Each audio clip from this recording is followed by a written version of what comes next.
Alright, hey, what's going on, everyone? We're back with patch notes of League of Legends, a game where I have a love hate relationship with. Now, this is patch 715. Get the hell out of here, Yeti. Oh shit, I mean, do that. Don't look. We'll go over that soon. Anyway, this is going to be a rather quick one because I have to go walking, not running after this. So, let's get right into it. Okay, I'm not going to read this. Urgot. Urgot the Dreadnought will be updated into the launch of patch 715. For more details, check the following links.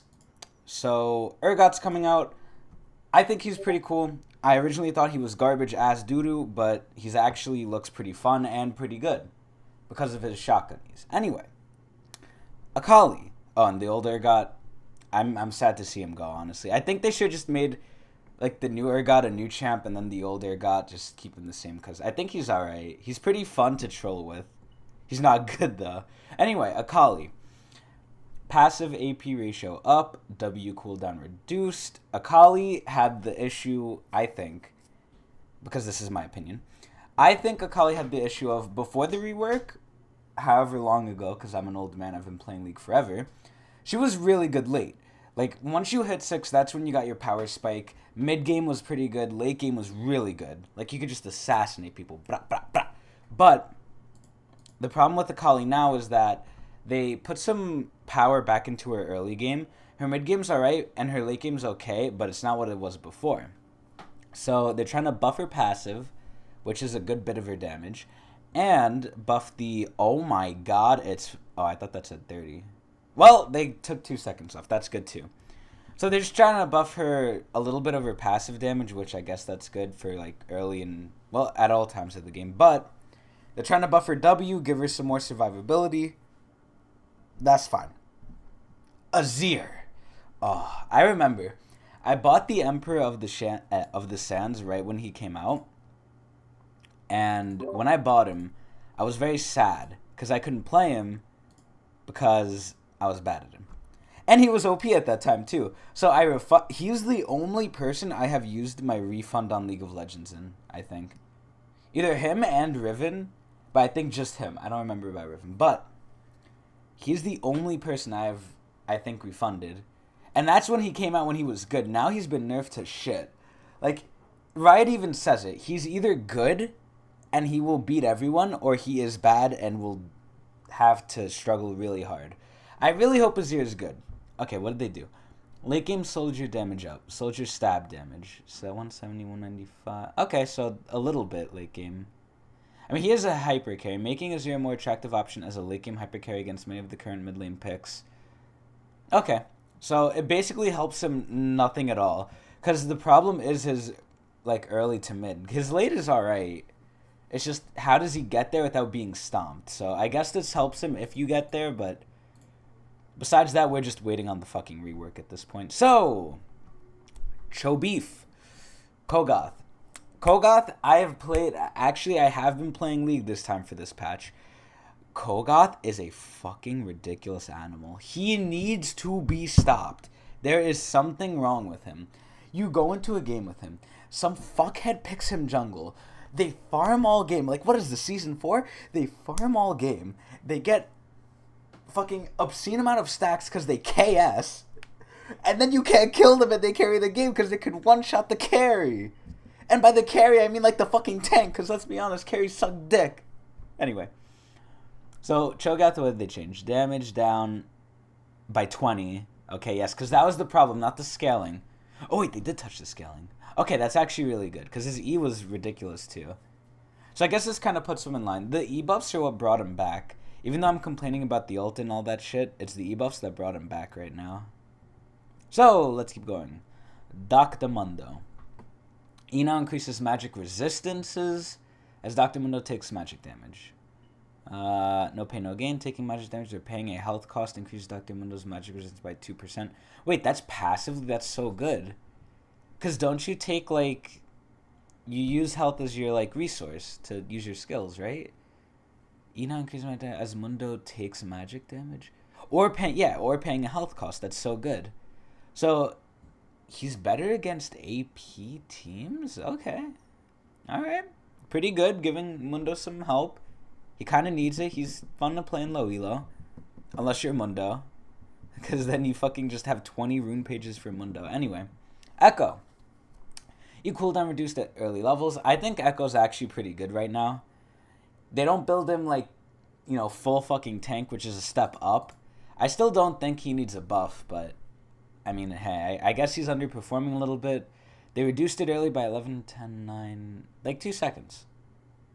I mean, that's okay. Give Echo players a bone, make him more fun, I guess. Make the time boy of the Rift cool. I'm cool. Okay, Elise. Base attack damage decreased. I don't know why they did that. Elise isn't really known for her base attack damage, I don't think. But I guess that's just me. I'm not a jungler. Okay, Ezreal. Here we go. Ezreal has been the butt of the ADs. I remember a place as well, where Ezreal used to be the top tier AD because he's essentially what Tristana does now. Tristana is one of the top ADs because she has a great late game, and she was very safe. So now Ezreal, compared to Tristana, did not have a great late game, had an okay late game, but was very safe. So that's why they're picking Tristana over Ezreal. There's always a safe carry in the meta. At first it was Caitlyn. Caitlyn's always going to fucking be there, though, unless she's god nerfed to, like, all hell. But Caitlyn's very safe, but she has, like, a PP escape. Ezreal and Trist are one of the safest ADs. They're, like, pretty up there. So Ezreal has just fallen behind because he can't keep up in damage and utility as all the others. Like, Tristana has a knockback, Caitlyn has traps and obscene amounts of damage. Ezreal just has his Q, and his Q isn't that good because it can't crit. Anyway, we're giving Ezreal a small boost to help find more training opportunities in the first few levels, which should especially help tier rushing Ez's in the scaling department. Okay, so cooldown 6.5 to... So they shaved 1 second off early, but late game, not really. Okay, that's pretty good. I mean, doesn't help with his issues, but makes him more fun to play if you're playing him. Gangplank. Fucking Tobias. Passive damage up. Straight, clear cut. Up by 15. Alright, that's pretty good. Early game weakness is a little too pronounced. I mean, he needs to have early game weakness because he scales like a fucking animal and all you do is farm anyway. So, I mean, 15 true damage isn't really that much, I guess, but not too much to, like, put him overboard. I guess this is to help him because apparently they think he's too pussy, so that's good. Gragas. Now, Gragas, I think, has become a top-tier jungler again. Ivern is a little, like, below. Like, he's alright. He's pretty good. He's not top, like Gragas. Gragas is fucking up there. I am always seeing Gragas, and I'm seeing him do good. Which I'm wondering, what happened? Like, what did they do? Okay, so they changed his base attack speed. Okay, good. Gragas clears too quickly because he has too much attack speed, obviously. And his R cooldown. Yes, because that will help his clear. Now that timing as ultimate has gone more intuitive, we feel safe bringing up the cooldown. What? Oh, okay, so they're nerfing it early. So yeah, they want to hit his early game, because the early game he's a monster. He clears, I guess, too fast, which the attack speed will somehow lower his jungle clear. And his ult not being up as much won't let him be a fucking animal when he ganks. So that's good. Irelia. I don't know how Irelia is. I haven't played much top lane, so... I think she's good whenever I go against when I get ass fucked, and when I won Irelia once, I did really well, so... As top lane meta continues its transition back toward all-out fighters rather than fucking tanks, which is what it's been, this should be a perfect opportunity to help Irelia thrive, so the cooldown of her ult was reduced by 10. I don't think that's too good and doesn't really change anything, but whatever. Irelia's not known for her ult. It helps her, but 10 seconds isn't going to make the difference. Anyway, Jinx. Oh, baby. Jinx, all the ADs I'm spending a lot of time on because I'm a fucking AD main, but Jinx was my first ever main. She was the first champion I bought on League, and I played her for 600 fucking games straight. Like, I only played Jinx back in the day. And I'm really sad to see what happened to her. It's the same problem with Ezreal, where just a lot of ADs outshine her. Like, what are you going to do on Jinx that other ADs don't do better? Jinx's late game is pretty good, but it's like you'd just rather play someone else because they provide either more, like, safety or just more, like, I don't know, something else. But, like, let's see what they did. W cooldown reduced. Okay, wait, first. Runon's Hurricane Bolts not properly deal fish bones bonus attack damage to their primary targets. That's actually a pretty good bug fix, because fish bones does 10% more damage. So that's pretty good. I didn't know Runon's wasn't proccing that. Alright, what are they saying? Well, Jinx's primary damage pattern basic attacking people for days, yes. Passes muster. We want to spice up some of the other tools in your kit. We're giving Jinx a bit more leeway to try more bold zaps. Okay. So, how'd they reduce it? By 2? Yeah, by 2. That's actually really fucking good. 6, 5, 5. Yeah. Because that's really good. I like this. Now, I used to build Essence Reaver on Jinx, and I got fucking berated for it, but I think since she has so much attack speed, then you should just get damage. And if you're going to spam W now even more, and you have rockets, why not? But I got berated for it. What do I know? I'm just a plat AD. So I guess Essence is garbage, but I like it, because you already have a shit ton of attack speed. Anyway, good that they lowered down Zap. I still think she needs more buffs, though. But this definitely helps her, actually. This helps her. Kayn.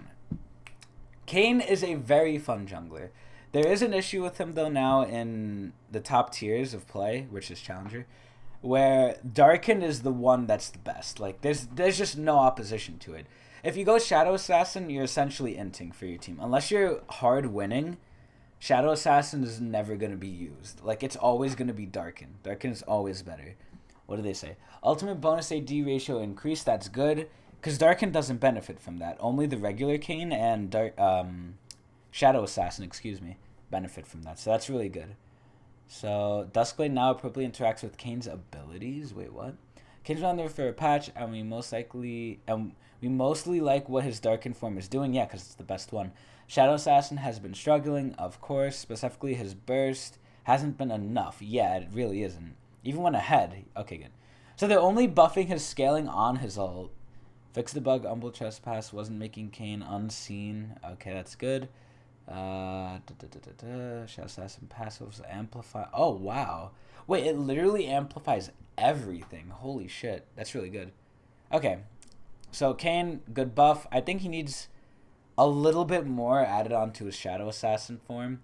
I wish, like, his Q had a Shadow Assassin thing where it deals, like, bonus damage or it slows or something. I don't know. Probably a slow if they add it on. If it doesn't have one already, would be good. But Kayn, step in the right direction. I think they might have to buff him a little bit more. So, oh yeah, it even says like his Darkin form isn't affected. Anyway, Lissandra. I think she's a really good mage. She just doesn't have the range, and that's basically it. So what are they buffing if she doesn't have the range? Base AD. Yes. Mana per level. That's actually pretty good because I know Lissandra has mana problems, so that's not too bad. But I think the real hard hitter here is the base AD. That's what everyone wants to see from Lissandra right there. So, moving on to Lux. Luxana, the fucking light girl. Q cooldown reduced at early levels, yes. If W hits an ally when going out, the incoming shield is doubled. That's actually really fucking good. So, Lux's issue is she's good early, mid. She kind of falls off late, but not really if you're fed. But she does pretty well. Now, the thing I'm scared of with these changes is that she's going to be played more as support. And I really don't want more Lux supports at the fucking bot lane. So, this is a good buff to her. But it seems like they're trying to push it to support. Like, oh, you have the root up more often. You get a higher shield. That sounds like support right there. But I really hope it's not. Alright, Nami. Q cooldown reduced. Straight buff. I think Nami's in a good spot. I don't know if she's too good in high elo, but I think this is a very good straight buff. I think she could use it too. You don't see Nami's as OP. A good Nami, though, is definitely noticeable in the lane if you're an AD. Like me. Okay, Nasus, the favorite stacking boy. Or at least my second favorite, next to Vigvog. Nasus, E now shreds % armor instead of a flat value. Cooldown is halved during the R. This is huge. This is actually really huge. Let's read this. Nasus is supposed to be the late game scaling juggernaut. If he plays the laning phase right and gets stacked up, in practice he ends up mostly hitting high armor frontliners and losing a lot of his expected efficiency as a result. Struggling to reach priority targets who kite well is an expected weakness of Nasus, but he should still feel impactful when he's stuck hitting beefier targets. Okay, that's actually really fucking good. So what'd they change? 40 flat armor to 35% armor. That is insane. And the best part of this shit is it's armor reduction. So that means everyone on your team will benefit from it. So let's say you're in a team fight, right? You have 1,000 stacks. You're finally grouping after 40 minutes. And you're up against like a fucking... Who's a fucking tank? Sejuani, all right? You either Sejuani, her armor is reduced by 35 for everyone. Everyone will benefit off that. That's so fucking good. It's worse off for... What's it called? I think it's worse off for squishies because squishies don't have that much armor, so it doesn't help that much. But it's really good for tanks, and you pop squishies anyway, so it's like... It's really good. I really like this change. Holy shit. I actually really like it. Okay, R, Fury of the Sands. Speedy Sand. When last system patch, 70 strikes equivalent is reduced by 50. They want to make his ult more impactful. His ult is pretty good, but they're just making it better. So they want you to like ult in the team fight, not when you're low, but at the start of it, because not only do you gain MR and armor the longer it's up, but now the cooldown is reduced on your Q, so you're just going to be dishing out damage, and they have reduced armor. So this is a good buff for Nasus. I like how they're bringing him back to be late game. They're not necessarily buffing his early, they're buffing his late, which I really like. Naughty. Q early damage up, ult cooldown reduced at ranks 1 and 2. Wait, what? So base damage is up on the Q, and the ult is... Oh, the cooldown was reduced. Okay, alright. I misthought something there. Okay, that's actually really good. I'm a little scared, though. Them bringing back damage, I don't know if that's going to bring him back top. It might, but they nerfed a lot of the items he bought, like, you know, Doran's Ring, the fucking triple Doran's Ring, so hopefully it won't. But I'm very hesitant when they buff Nautilus this way, because Nautilus buffs can go a long way. Anyway, let's keep going.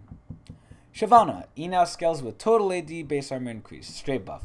Shyvana, I remember when she got reworked, or when she got changed, she was pretty high tier jungler, and then she got nerfed, or the item she used got nerfed, and now she's pretty whatever. She's okay, she's not great, but I guess they're giving some power back to her, more tank. Her jungle clears a little better now, her late game is okay. It's a little better. Dragon form base impact 100 to 160. Isn't that a nerf? Oh wait, that is a nerf. What the fuck? They didn't even mention it here. Wow. Okay, that's whatever. Shyvana's getting some love. I think she needs it. Singed Q particles are more clear, especially for colorblind players. Thank the Lord. Are now grant stacks fast. Wait, what? Oh, stats faster. Wait, what? Singed now correctly receives stats instantly, as opposed to sometimes having a 0.25 second delay. Wow, that is horrible. Holy shit. And the poison trail looks better. Cool. Sivir. All right. Another AD, time to spend 5 minutes on this one. Q damage increased. We're giving Boomerang Blade more oomph to help Sivir out in early game. Now, the problem with Boomerang Blade, how much did they buff it? By 20? Yeah, by like 20. The problem with Boomerang Blade is the more enemies you hit, the less damage it does. If they want Sivir to be playable again, change that. Change it so it does flat damage to everything. Or is it like that? I don't remember. I'm almost positive when you hit multiple enemies with the Q, it decreases for each enemy hit, and that's fucking horrible. So they need to change that. Besides that, Sivir is not really played. She's not that good anymore. She doesn't provide enough as other ADs. I said ADs were garbage, and they are, but they're not as garbage as Sivir, because Sivir barely brings any damage compared to other ADs. She just has a lot of utility, and she's kind of safe with the spell shield. But why do you need a spell shield if you could jump or spell flux out? So Sivir's in a bad spot. I don't think buffing this will do that much for her, actually. I think this is stupid. Twisted Fate. Move speed increased. He can roam more. Xerath. W slow increased. R base damage at later levels increased. Xerath could be setting up play... Wait, what? W slow... Okay, that's pretty good. Base... I think they need to rework his art. Just give him a new ult. He'll be good again. Like, that's the main problem with Xerath. His ult is too high skill cap, and it's really fucking hard to hit it. And the Q does more damage than the ult. I remember I looked at the Q, like, I'm 99% sure it did more damage. And I say 99 because I haven't played Xerath in a while because he's ass. So I don't remember. But it's just like, please, just give him a different ult and he'll be fun. Okay, Xerath could be setting up plays. How much did they do? It's slow 25%. That's really fucking good. from 10 to 25. That's more than double. And then the center is unchanged too. And then the base damage on the R goes from 200 to... So they buffed it by 10 and then 20 mid to late. Reminder, Xerath gets more charges per level. I mean, I don't know, man. Xerath's ult is stupid. So, I don't know. The W is good, but it's not going to help Xerath. Okay, Zac, the fucking... one of the top tier junglers around. Since this update, we've changed Zac more times than there have been patches. Hot fixes. At this point, it's time for us to talk seriously about that blob guard of the month. Wait, what did they fucking do? I'm not reading this whole thing. Q cost and cooldown increased, W base damage decreased. Okay. It's actually pretty good. So Q, 8% of current health. That's huge, actually. And the cooldown was increased. That's pretty good. I feel like it came up too much, and I'm pretty sure you built a lot of cooldown items on Zac. Again, I'm not a jungler, so I don't know. And the W base damage, I don't think that matters, because I'm pretty sure it has a health scaling too, so... Whatever. I'm glad to see Zac nerfs. I don't want him being good, because he's too fucking good. W cooldown reduced on Ziggs. That's pretty good. He'll be able to take towers sooner, because with Riot's fucking rework of him, they said they don't like his pushing, they didn't touch his pushing at all, and then they made him execute towers, which essentially made him push faster, so good job, Riot. And now they're making it so he could do it even more. Whatever.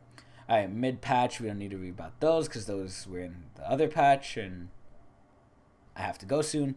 Adaptive Helm, damage reduction, that's pretty good. Even though no one really uses it, because not many people benefit from it. It's a niche item. Okay, wait, what does Den want? Wee. There we go. So anyway, Adaptive Helm, that's good. Duskblade. I remember this is getting hard nerfed, so let's see what they did. Initial patch, updated patch, we're not reading that shit. Alright, patch 7.15. 65 to 320 for melees, 45 to 300 for range. That's really... I mean, I guess they don't want you building it on range. And range slow is gone, so... Range Night Sucker proc's no longer slow. That makes sense. Alright, what else? Knight's Vow, health decreased. I don't know if Knight's Vow needs a nerf, because they already nerfed it with the health, like, items. So, I don't know. I don't think it needs a nerf, but what do I know? I'm not a support player. I'm an AD. In client chat, this little Easter egg has been in the clients for a while. Now we're sharing the secret with everyone. /me is excited. Starting message /me adds your summon name to the front of the message and makes it look like the notification right at a chat message. You just talk about yourself in the third person in pregame lobbies. I remember I used to do that, but it didn't work. Now is not the time to use that. /me doesn't work in champion select or in game. It used to work in champ select. Now it's so sad. Alright, hub pings. Players can now ping any items. Attack moves. Some players were already hacking the ability to rebind a move to left click. So we figure we give you the option to do so manually. No, you can use left click for a surprising amount of things, and you'll need to use shift left click to do these things. I toggle that adds attack. Okay, I don't really use attack move that much, so I don't know. Alright, rotating game mode, Shurima, TLDR, go to 5v5. Okay, we don't need to read that. Bug fixes, a shit ton. And wow, that's a lot. Holy shit. And the upcoming skins. Here we go. Omega Squad, Fizz, Trist, Twitch, Veigar. I think Veigar of all the skins is the best one. I think Tristana's lackluster. I think Twitch is okay. It's his best fucking skin, so what can I really say about that? And then we have Fizz, which is Fizz. I don't care about Fizz. So, before we do go with our day, I also want to look at the arcade skins. Now, let me just get it ready. Hold on. Patch notes is over, by the way, so if you're here for that, that's it. Now, here are the arcade skins. And the arcade rift. And fucking Pentakill Cal. Battle Boss brand. I think this is the worst skin of the bunch. I think this should be a 975, not a 1350, because all it is blue. It's literally blue. If you want, like, a skin that's blue, and you don't want to pay as much, like, you don't want the fucking annoying arcade sounds, buy fucking Frostfire, whatever the fuck, Cryocore brand. It's ass. Anyway, Battle Boss Malzahar. I think this is, like, tied with the Ziggs skin for like really fucking good skins. When I saw these, I thought they could be legendaries. If they added voiceovers, they could have been fucking legendaries. That's how good these skins were. Compared to the brand one is a piece of shit. I'm sorry if you're listening, right? But like, these two skins, whoever made them needs to get a raise because they are fucking amazing. Like, the Malzahar one is so good. The voice is really good. And the Ziggs one is really fucking good. Pentakill Kale, I actually really don't like. I think it's fucking retarded. I think it looks weird. The wings flapping are weird. It's cool that they put a little pentakill icon underneath, but I don't think it should be 1350. I think it should be 975. And Lancer Zero Hecarim, it looks cool in-game. I don't know if the effects are up to par besides the E and the W. The E and the W look like the best parts of the skin. It's the ult and the Q I don't like. And the arcade map. I'm so fucking excited. I love the arcade sounds, except for Brent, because they're stupid. I love all the fucking arcade sound. I say above, you can toggle these accents. Wait, what accents? At this part of map, as part of this map accent, we've got arcade themed turns. Wait, what? Oh, you could opt out of the fucking arcade thing. Okay, that's cool. At least they give you the option. That's pretty good. And then the Baron has some like crystals on it. That's cool. Arcade Summoner's Rift music, Pentakill Ward. The wards look pretty good. The chromas for Corki look hot. Like, especially the black Corki. The Blitz one, this one looks pretty good. It reminds me of Robot Unicorn. And the icons all look really nice. And Pentakill's getting updated. So, that's about it. We're not going over those changes there. Those are for next patch. I hope you enjoyed. I would rate this, out of everything, a lot of pretty good changes, but a lot of changes that just help people that are, I guess, a little weak, and some nonsense changes. I would rate it, and some alright skins. I would rate this, out of 10 Mark Merrills, about a 6.5. 6.5 Mark Merrills. You know what? Actually, we'll bump it to a 7, just because I don't want to put the 0.5. 7 Mark Merrills. Pretty okay patch. Not really anything I could disagree with. A lot of ADs got buffed, even though the buffs are kind of meaningless, except for Jinx, because Jinx is bae. But anyway, yeah. 7 Mark Merrills. Hope you enjoyed. I gotta go walking at 9 in the park and get raped. So I'll be seeing you. Bye-bye.